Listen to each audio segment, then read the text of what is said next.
आप कहते हैं 2013 में भी मुसल्लत किया, 2018 में भी मुकम्मल मुसल्लत किया, 2024 में भी मुसल्लत किया।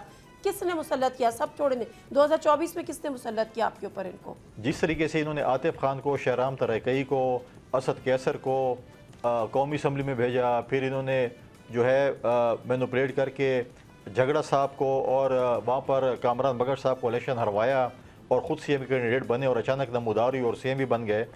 तो आपको नहीं पता कि किसने मुसल्लत किया?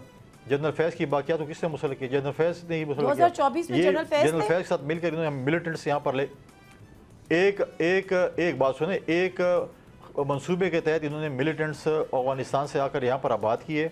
आपने सरीना के जो है वो देखा कि सरीना की चाय की प्याली कितनी हमारे लिए जो है वो वबाल जान बनी, और उन्हीं मिलिटेंट्स ने आज बंदूकें उठाई और हमारे ऊपर मुसल्लत हुए पड़े हैं। नहीं तो उन्हीं मिलिटेंट ने इनको मुसल्लत कर दिया आपके ऊपर, आप इतने कमजोर थे।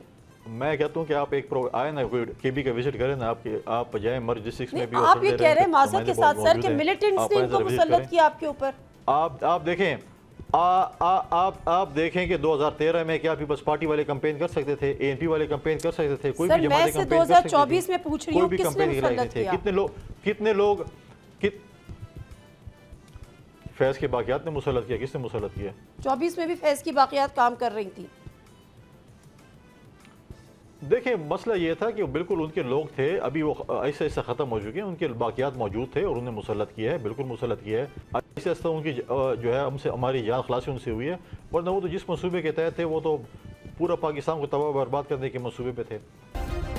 सब्सक्राइब करें और बेल दबाएं ताकि कोई खबर रह न जाए।